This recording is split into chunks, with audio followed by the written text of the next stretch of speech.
Salut les passionnés, j'espère que vous allez bien et aujourd'hui on va parler de votre palette de peinture et pourquoi il est bon de la garder humide.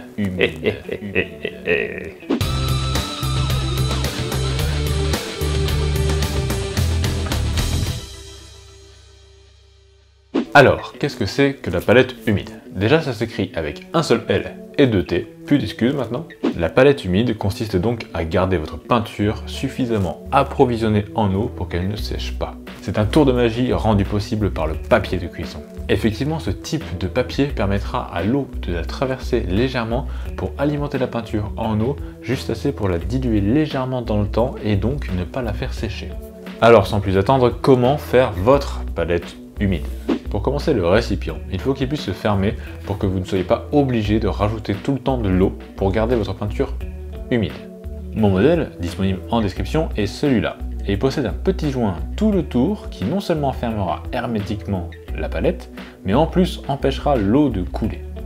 Et le petit clapet à l'avant permet donc de le fermer de manière sûre.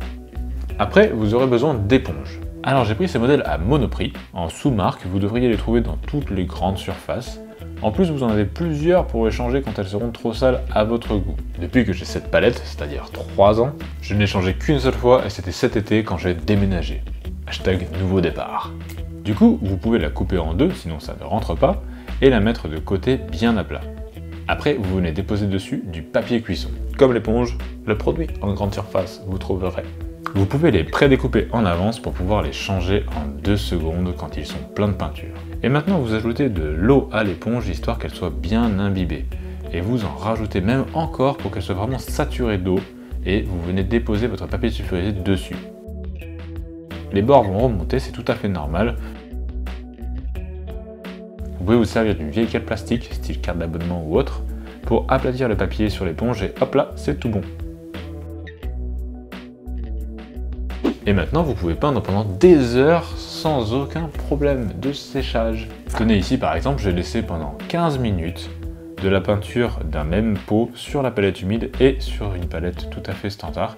Et voyez donc la différence sur la palette standard, la moitié de la peinture a séché, quand sur la palette humide, tout est encore disponible 15 minutes après. Certains préconisent de laisser la palette au frigo pour conserver la peinture et pouvoir vous en servir au maximum le lendemain. Bon, encore une fois, je suis pas vraiment de cela. Moi juste, je mets un peu plus d'eau dans la palette avant de partir, je la ferme et j'ai déjà réutilisé de la peinture comme ça 2 ou 3 jours après. Il faut juste remélanger les pigments, car bien sûr, ils se séparent, et hop, vous pouvez vous resservir de la peinture. Elle est juste bien plus diluée. Mais si par exemple vous devez faire des dégradés très fins, c'est parfait. Vous laissez votre peinture, vous revenez dans 3 jours, et hop là, la peinture est diluée comme il faut pour un dégradé niveau Golden Demon.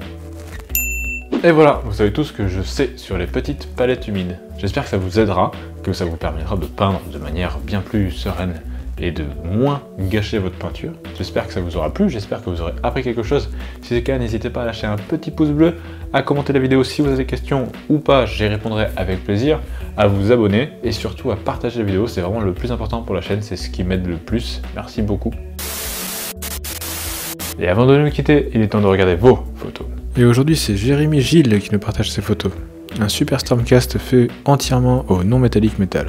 Le non-métallique métal, c'est pas ma cam, mais faut avouer que quand c'est bien fait, ça reste vraiment sublime. Les couleurs sont bien posées, les dégradés sont bien faits, c'est très fluide, il n'y a pas de cassure nette. Tu prévois d'en faire une armée complète, eh bien je veux vraiment voir les photos quand tu auras terminé, ça promet. Si vous aussi, vous voulez passer, envoyez jusqu'à 3 photos à l'adresse mail suivante, disponible en description. J'ai besoin de toi dans mon armée de peinture. Pour la guerre! Et en attendant la suite, je vous dis bon jeu, bonne peinture, ciao.